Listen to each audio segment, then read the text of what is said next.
اللہ تعالیٰ نے ہمیں جو دین عطا فرمایا ہے یہ ہر لحاظ سے کامل اور مکمل دین ہے۔ الیوم اکملت لکم واتممت علیکم نعمتی ورضیت لکم الاسلام دینا۔ اللہ نے اس دین کے کامل اور مکمل ہونے کا اعلان فرمایا ہے، اور یہ وہ دین ہے جس دین پر چل کر آپ علیہ الصلاۃ والسلام اور آپ کے صحابہ نے رضی اللہ تعالی عنہم اجمعین پوری دنیا پر حکومت کرنے لگے اور غالب ہو گئے۔ یہ دین مکمل ضابطۂ حیات ہے، اس میں ہر چیز کی رہنمائی موجود ہے۔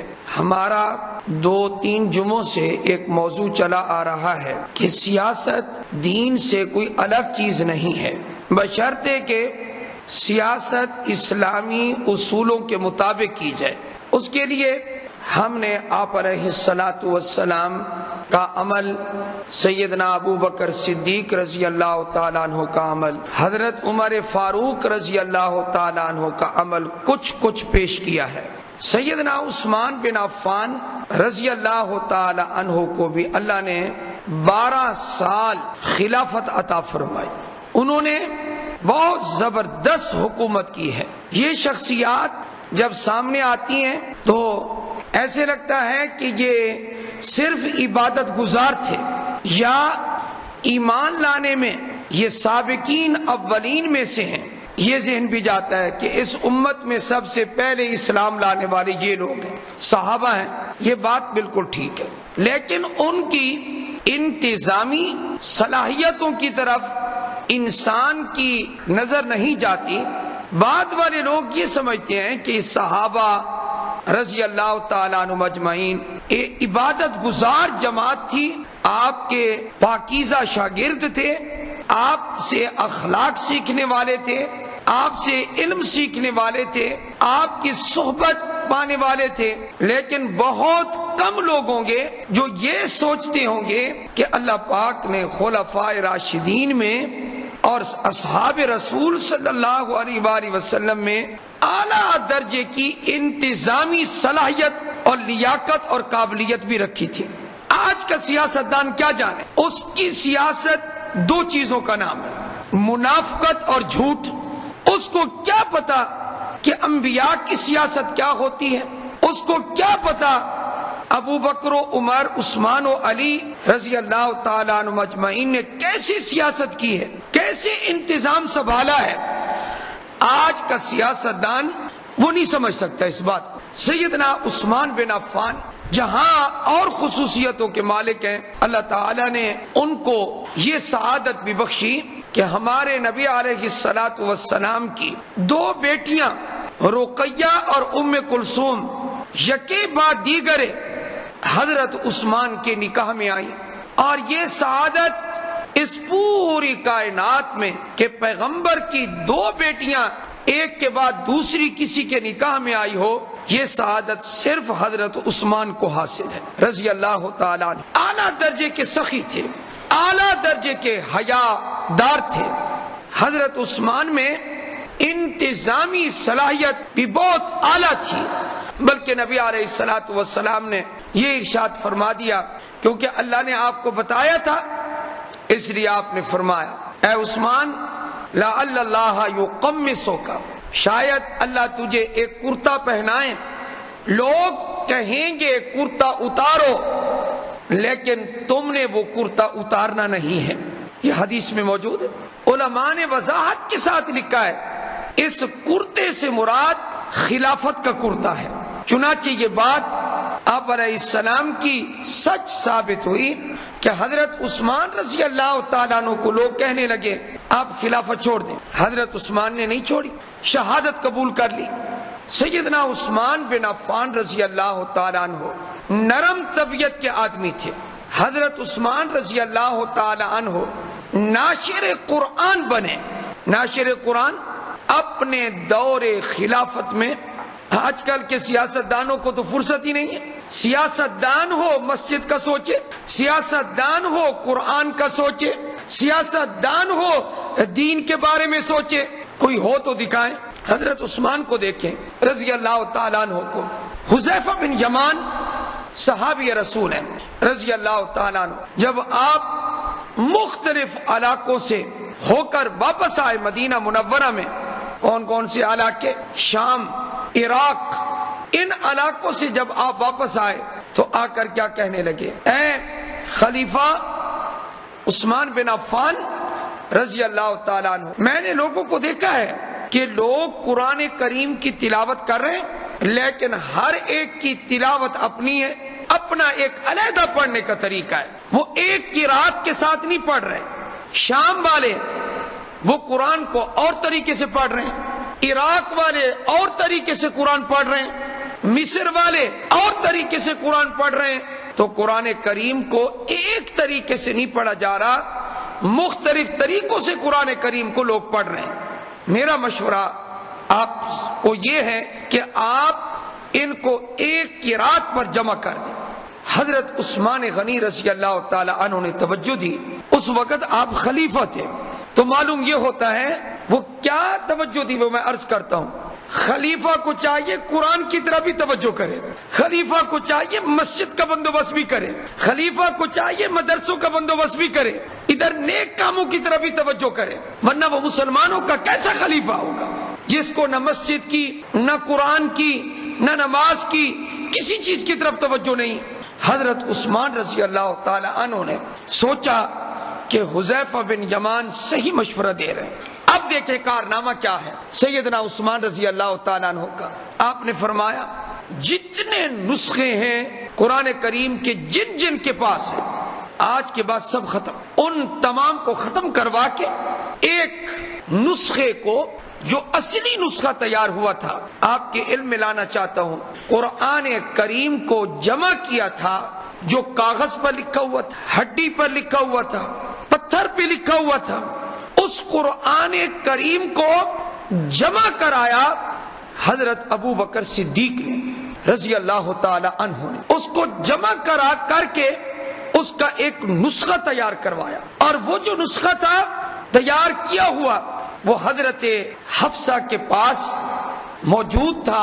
حضرت عمر رضی اللہ تعالیٰ عنہ جب تک رہے دنیا میں وہ اسی اصلی جو نسخہ تیار ہوا تھا، پہلا نسخہ قرآن کریم کا، اسی نسخے کو سامنے رکھ کر قرآن کریم کی تلاوت کیا کرتے تھے۔ حضرت عمر رضی اللہ تعالیٰ جب آپ دنیا سے چلے گئے، آپ کی شہادت ہو گئی، وہ نسخہ حضرت حفصہ کے پاس موجود تھا۔ ام المومنین رضی اللہ تعالیٰ عنہ، حضرت عثمان نے کیا کیا، جب اس نسخے سے کئی نسخے تیار کرانے کا ارادہ کیا کہ اس نسخے کو معیار بنا کر باقی نسخے تیار کروا کے پھر ان کو پھیلایا جائے، قرآن کریم کو عام کیا جائے، تو حضرت عثمان رضی اللہ تعالیٰ عنہ نے ام المومنین حضرت حفصہ سے وہ نسخہ منگوایا اور کاتبین کو حکم دیا اس نسخے کے مطابق، اصلی نسخے کے مطابق اور نسخے تیار کرو۔ چنانچہ تیار ہوئے اور آپ نے مختلف جگہوں پر وہ نسخے بھیجے اور حکم دے دیا حضرت عثمان نے، اب جو قرات ہوگی، اب جو قرآن کریم کی تلاوت ہوگی وہ ان نسخوں کے مطابق ہوگی جو نسخے میں نے روانہ کیے۔ اس وقت پوری امت جو قرآن کریم پڑھ رہی ہے، میں اور آپ قرآن کریم پڑھ رہے ہیں، آپ کو پتہ ہے کہ یہ کس کے پھیلائے ہوئے نسخے ہیں جو آج ہزاروں کی تعداد میں چھپ رہے ہیں، مکہ میں، مدینہ میں، پاکستان میں، یہ کس کے چند پھیلائے ہوئے نسخوں سے آگے نسخے پھیل رہے ہیں؟ فرمایا یہ حضرت عثمان رضی اللہ تعالی عنہ کا کارنامہ ہے۔ اس لیے جناب صدیق اکبر رضی اللہ تعالی عنہ کو کہا جاتا ہے جامع القرآن، اور حضرت عثمان رضی اللہ تعالیٰ عنہ کو کہا جاتا ہے ناشر القرآن، یہ قرآن کے ناشر ہیں۔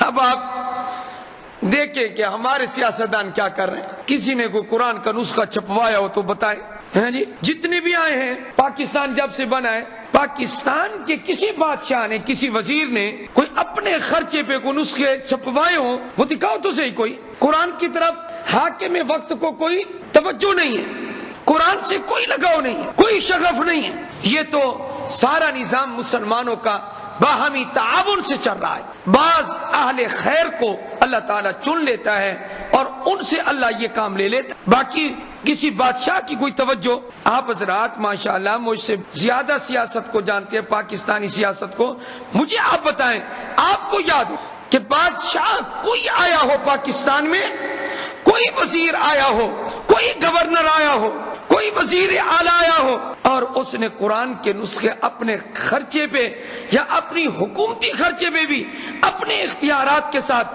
چھپوا کے پاکستان کی عوام میں وہ نسخے تقسیم کیے ہوں، کوئی واقعہ یاد ہو تو مجھے بتائیں؟ کوئی ہے یاد؟ آپ مجھے تو ایک ہی واقعہ یاد نہیں ہے، آپ حضرات کے علم میں ہو تو بتائیں۔ اس سے یہ معلوم ہوا نام کے مسلمان ہیں، قرآن کی طرف کوئی توجہ نہیں۔ حضرت عمر فاروق رضی اللہ تعالی عنہ نے عراق میں اپنے دور خلافت میں اتنی مساجد تیار کی کروائیں، حضرت عمر فاروق کی بات کر رہا ہوں رضی اللہ تعالیٰ عنہ، جن کی تعداد 5000 لکھی ہے، 5000 مساجد تیار کروائیں۔ ہمارا پاکستان سیاستدان، پیسہ ہے، سب چیز ہے، لیکن یہاں کی سیاست دو چیزوں کا نام ہے، ایک کذب، ایک منافقت، جھوٹ اور منافقت، یہ ہے سیاست۔ حضرت عثمان رضی اللہ تعالی عنہ کا دل کتنا نرم تھا عوام کے لیے، ابھی خلیفہ بنے ہی نہیں تھے کہ حضرت عثمان کی نرم دلی کا اندازہ آپ ایک واقعہ سے لگا لیں۔ دور ہے جناب صدیق اکبر کا رضی اللہ تعالی عنہ، قحط پڑ گیا، غلے کی کمی ہو گئی، پتہ چلا تاجروں کو، مدینہ منورہ کے تاجروں کو، کہ حضرت عثمان رضی اللہ تعالی عنہ کے 1000 اونٹ غلے کے بھرے ہوئے تجارت کے مدینہ منورہ آ رہے ہیں۔ جب 1000 اونٹ غلے کے بھرے ہوئے آئے تو تاجر پہنچ گیا حضرت عثمان کے پاس رضی اللہ تعالیٰ عنہ، یہ غلہ نفع کے ساتھ آپ ہمیں بیچ دیں۔ آپ نے فرمایا کتنا نفع دو گے؟ کہا کہ آپ نے جتنے کی چیز خریدی ہے اس پر آدھا نفع آپ لے لیں، مثلا ایک چیز 100 روپے کی ہے تو آپ ہم سے اس کا 150 لے کر چیز ہمیں دے دیں، پھر وہ غلہ ہم بیچیں گے آگے نفع کے ساتھ۔ آپ خود بتائیں کہ ایک تو حضرت عثمان بیچیں وہ غلہ 150 کا، 100 کا خریدا ہوا، فرض کریں 150 کا بیچیں، مہنگا ہو گیا۔ پھر اس کے بعد وہ تاجر جو 150 کا لیں گے وہ آگے نفع کے ساتھ بیچیں، اور مہنگا ہو گیا۔ اس وقت غلے کی مدینہ منورہ میں بڑی ضرورت تھی اور خوب پیسہ کما سکتے تھے تاجر، لوگوں کی مجبوری سے فائدہ اٹھاتے ہوئے حضرت عثمان رضی اللہ تعالی عنہ نے کہا بس اتنا نفع دو گے؟ انہوں نے کہا، فرمایا کوئی اور ہمت کرے، بس جتنا تھا۔ آپ نے فرمایا جاؤ جاؤ، میں تمہیں نہیں فروخت کرتا۔ اچھا جی آپ کس کو فروخت کریں گے؟ کہا کہ میں نے یہ غلہ فروخت کرنا ہے اس کو کہ جو ایک پر مجھے 10 گنا نفع عطا کرے۔ انہوں نے کہا ایسا تاجر تو پورے مدینہ میں نہیں ہے کہ 1 روپے کی چیز خریدی ہوئی وہ آپ سے خریدے 10 روپے میں 10 گنا نفع دے دے، ایسا تو کوئی ہے نہیں تاجر۔ حضرت عثمان رضی اللہ تعالیٰ عنہ نے فرمایا جاؤ، ایک ہستی ایسی ہے، ایک تاجر ایسا ہے، اس سے اگر تجارت کرو تو بڑا نفع ملتا ہے، میں اسی سے تجارت کروں گا۔ لوگ حیران ہو گئے، حضرت عثمان کی کیا مراد ہے؟ فرمایا 1000 اونٹ یہ غلے کے بھرے ہوئے، یہ سارے کے سارے میں نے مفت اللہ کے لیے غریبوں میں نے تقسیم کر دیے۔ 1000 اونٹ غریبوں میں تقسیم کر دیا حضرت عثمان رضی اللہ تعالیٰ عنہ نے۔ کتنا غلہ؟ 1000 اونٹ۔ یہ ہے عثمان، یہ ابھی خلیفہ بنا نہیں ہے۔ اب آپ کو میں ایک بات عرض کروں، ابھی یہ خلیفہ بنے نہیں اور مسلمانوں کے لیے اتنے نرم دل ہیں، غریبوں کے لیے، فقراء کے لیے، مساکین کے لیے، اور جب خلیفہ بن گئے تو ان کی سخاوت کا ذرا یہاں سے اندازہ لگائیں۔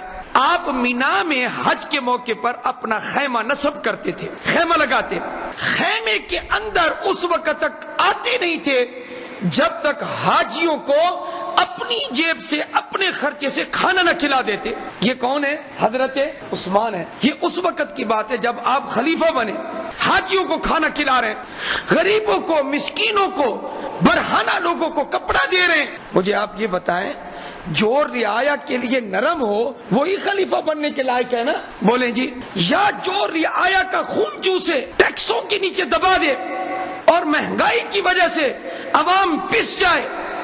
حضرت عثمان رضی اللہ تعالی عنہ نے اپنے گورنروں کو ایک خط روانہ کیا اور فرمایا یاد رکھو میں نے تمہیں امیر بنایا اور اللہ کی طرف سے یہ عہدہ تمہیں ملا ہے، ویسے میں تمہارا امیر ہوں اور تم عامل ہو، گورنر ہو، لوگوں کے امیر ہو تم میری طرف سے، تو یاد رکھو امیر کیا ہوتا ہے، وہ رعایا کا نگران ہوتا ہے، وہ محافظ ہوتا ہے۔ امیر اس لیے نہیں ہوتا ٹیکس لگا لگا کے عوام کو پیستے، ٹیکسوں کی چکی میں پیستے، امیر اس لیے نہیں ہوتا۔ اس لیے میں تمہیں کہہ رہا ہوں کہ لوگوں پہ اتنا ٹیکس نہ لگانا، اتنا بوجھ نہ ڈالنا کہ ان کی چیخیں نکل جائیں، وہ رونے لگے۔ وہ قال لا ینال عہد الظالمین، اللہ نے بھی کہہ دیا کیا ظالم کی حکومت زیادہ دیر تک چل نہیں سکتی۔ لا ینال عہد الظالمین، یہ یاد رکھیں، جو حکومت عوام کے لیے فائدہ کرے گی، خیر الناس من ینفع الناس، لوگوں میں سب سے بہتر وہ شخص ہے جو خلق خدا کو فائدہ پہنچائے۔ حضرت عثمان غنی رضی اللہ تعالی عنہ کے دور میں بڑی فتوحات ہوئی، آرمینیا فتح ہوا، اسکندریہ فتح ہوا، اور آپ نے قرآن کریم کے نسخے تیار کروا کے پوری دنیا میں آپ نے بھیجے۔ یہ کس کے کارنامے ہیں؟ سیدنا عثمان بن عفان کے رضی اللہ تعالیٰ عنہ کے۔ ایک واقعہ مجھے بڑا یاد آتا ہے حضرت عثمان کا۔ آپ جمعہ کے لیے تشریف لائے، ممبر پر بیٹھے، جب ممبر پر آپ بیٹھے تو مؤذن نے اذان شروع کر دی۔ اذان کا جواب دینا مستحب ہے، ذرا توجہ فرمائیں، اذان کا جواب دینا مستحب ہے، اور رعایا کا حال پوچھنا بادشاہ کے اوپر واجب ہے کہ تم کس حال میں ہو۔ تم رعایا کا حال پوچھنا بادشاہ پر واجب ہے کہ کوئی تمہارے اوپر ظلم تو نہیں کر رہا۔ ادھر مؤذن نے اذان شروع کی، ادھر حضرت مسجد کے اندر بیٹھ کر پوچھ رہے ہیں فلاں چیز کا بھاؤ کیا چل رہا ہے آج کل بازار میں، گھی کیسے بک رہا ہے، زیتون کا تیل کیسے فروخت ہو رہا ہے، فلاں کپڑا کیسے فروخت ہو رہا ہے۔ یہ آپ بھاؤ پوچھ رہے ہیں بازار کا لوگوں سے، کیوں پوچھ رہے تھے؟ کہیں ایسا تو نہیں ہے کہ تاجر لوگ تمہارے اوپر زیادتی کر رہے ہو، ظلم کر رہے ہو؟ حضرت عثمان مسجد میں یہ پوچھ رہے ہیں۔ کیا وجہ تھی؟ یہ وجہ تھی کہ اللہ نے مجھے خلیفہ بنایا، اللہ نے مجھے حاکم بنایا، اور رعایا کی دیکھ بھال کرنا، ان کی خیر خواہی کرنا، ان کے نفع کے لیے انتظامات کرنا، یہ میرے اوپر واجب ہے۔